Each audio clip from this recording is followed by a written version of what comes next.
በሬስፔክት ስታውሪ እንዴ በደንብ ነው ያወራው። ሰው ማለት ትችይ ነበር እህቴ፣ ግን ቾኮልሻል።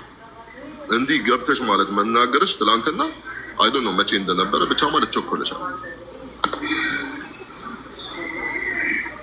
ሚኪ ዌልካም ወንድሜ ገብተሃል። አዎ ታሜ ሁላችሁንም ሰላም ብያለሁ። እንዴት ናችሁ? እንዴት ነው ወንድም አለም? ሰላም ነው አለን አለን። ያው ብዙ የሚያስጨንቅ ነገር እንዳለ አይቻለሁ ሚዲያ ላይ። ዞሮ ዞሮ ይህንም ነገር በሰላማዊ ነገር ለመፍታት አሁንም አረፈደን ቀላል ይመስለኛል። ያው እንደምታውቀው ወደ ሚዲያ ከመጣ አንድ ነገር የሚቀበለው ሰው ብዙ ነው። እንደ አይነት ነገር አለ እንዴ ምናምን ደግሞ እምባ ለቅሶ ሲቀላቀልበት ስሜት ግን ይነካዋል እና ቃላቶች እየከረሩ ነው የሚሄዱት። አሁንም ስላረፈደ ነገሮችን በቀላል ማስተካከል ይቻላል። የተቀያየሙ ሰዎች ደግሞ ላፊ ቃል የተነጋገሩ ሰዎች ካሉ ይቅርታ ተባብለው ጉዳዩ ማንና ማንን ይመለከታል የሚለው ላይ ትኩረት ቢደረግና በአጭር ነገሩ ቢቋጭ የሚል ነው። ምክንያቱም ከተራዘመ ሌሎች ነገሮች ተጠላለፉ ስለሚሄዱ። የተቆራረጠ ቪዲዮን አየሁት። ዲፕሊ ነገሩን በደንብ አላውቀውም፣ ግን ከሙኒት ጋር ቴምርም የተበደልን ያሉ ሰዎችም ያሉትን ነገር በተወሰነ መንገድ አይቻለሁ እና አሳዝኖኛል፣ አሳስቦኝም ነበር። ግን አንድ ላይ ሳያችሁ በጣም ደስ ያለ ታሜ። እሺ እናመሰግናለን። ትምር ሀቢብቲ ተረጋጋሽ አሁን።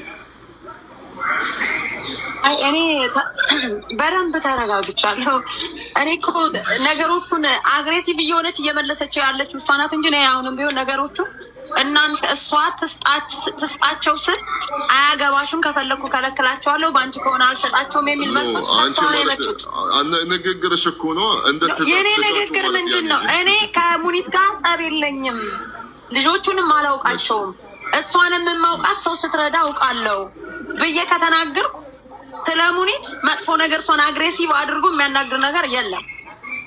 አይ የምታመጩን አያለውኝ ምናምን እስኪ አልሰጣቸውም ብሎ በእኔ ማሳበብ ግን ብሩን ላለመስጠት ነው እንጂ እኔ ምንም አቅም የለኝም። ከእሷ ኪስ አውጥቼ ላሰጣቸውም አልችልም። ይሄ በደንብ ይታወቃል። ግን እነዛን እኔ ስለ ልጆቹ እኔ ብቻ ሳይሆን ሁሉም ሰው ድምፅ ይሆናቸዋል። ሜቢ እኔ ትንሽ ጎላ ብዬ ስለተናገርኩ ሊሆን ይችላል እንጂ ብዙ ለልጆቹ ስጭ የሚላት ሰው ሜቢ ከ5000 4000 ሰው ሙኒት ለልጆቹ መልሽ የሚል ሰው ሊሆን ይችላል። ገብተዋል አይደል? እኔ ብቻ አይደለሁም። ስለዚህ እሷ አነጋገሯ አግሬሲቭ ሆና እስኪ ባንቺ ከሆነ ታሰጭኛለሽ ምናምን፣ በእኔ አላሰጥሽም። ይሄን እንድታውቂ። ልጆቹ ግን በእኔ አቅም ወይም እኔ ከአንቺ ኪስ የገባን ብር አውጥቼ ልሰጥ አልችልም፣ አቅሙም የለኝም።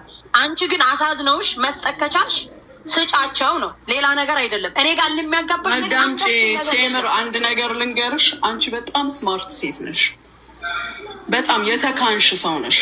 ንግግር ትችይበታለሽ፣ ምክንያቱም የለመድሽው ነገር ስለሆነ። እንደዚህ አይነት ነገር ደግሞ እኛ አልለመደብንም። ስፔሻሊ እኔ ለሚዲያውም አዲስ ነኝ። ለምትናገሪው ትርጉሙ ስለሚገባኝ፣ ማድረግ የፈለግሽው ንቅናቄሽ፣ እንቅስቃሴሽ ስለሚገባኝ ዳይሬክት እናገርሻለሁ። እንደ አንቺ ማቀናበር ግን አልችልበትም። አንቺ ቀምመሽ አሳምረሽ ተረጋግተሽ ኤክስፒሪየንሱ ስላለሽ ትናገሪያለሽ። እኔ ግን የምትናገሪው ንግግር ያመመኝን ያህል ነው ከአንደበቴ የማወጣው። ይሄ ነው ለውጣችን። ገባሽ?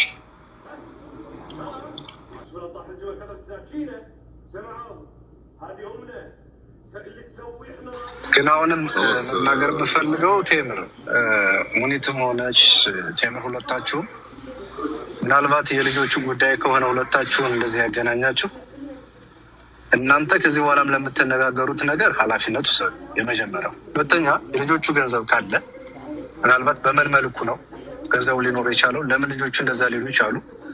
ሙኒት ይሄን ነገር በደንብ ክሊር አድርጋ ማስረዳትም ስለምትችል ሰውም እየሰማ ስለሆነ አሁን ምናልባት ልጆቹ እርዳታም ካስፈለጋቸው ገንዘቡ የሚመለስም ነገር ከሆነ ያለውን ነገር በትዕግስት ማየቱ ጥሩ ይመስለኛል፣ እንደኔ ከመነጋገራቸው በለጠ። ለምን እዚህ ላይ ነገሩ ሲወጠር የሁለታቸውም ጥላት የሆኑ ሰዎች በመካከል ነገሩን ያራግቡታል። አንድ ሁለተኛ የነገር እርዳታ ነው የሚሆነው። በቃ ይህን በያት ነው የሚሆነው።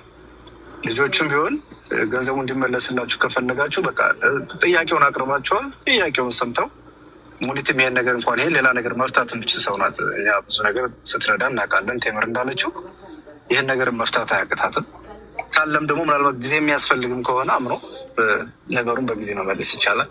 ካልሆነ ደግሞ መነጋገሩ ነው። ሁለታችሁ ግን ከዚህ ያለፈ ባትነጋገሩ ከዚህ በኋላ ቢበቃ። ሚኪዬ እኔ ስላልነበርክ ነው ተናግሬያለሁኝ። እኔ እርዱኝ፣ አግዙኝ፣ ጊዜ ይሰጠኝ እንዲበሉኝ አላልኩም። ይስተካከል፣ ሊስታቸው ይምጣልኝ፣ እሰጣለሁ። እራሴ ጋር ካሉት ውጪ ወይም እኔ ያላናገርኳቸው ካሉ ይሰጠኝ፣ የሁሉንም እሰጣለሁ ብዬ ተነጋግሬ ጨርሻለሁ። ትላንትናም ጥሪ ስታቀርብ የነበረች ሙኒት የበላቻችሁ ማለት የሰረቀቻችሁ ማለት ነው። የእሷ አማርኛ ጥርት ያለ ወይም የተስተካከለ እንደሆነ አድርጋ እኔ የምናገረውን አንድ ቃል ይዛ ማስፋት ትፈልጋለች። ዘረኝነት አታካሂጅ ላልኩት አሁን ዘረኛ ተባልኩኝ። በዚህ ወጥቶ በዚህ ገብቶ እንትና ቤት ትላንትና በመብረቁ ቤት የተናገረችውን ቃል ነው የደገምኩላት። ሌባ እያለችኝ አይደለም።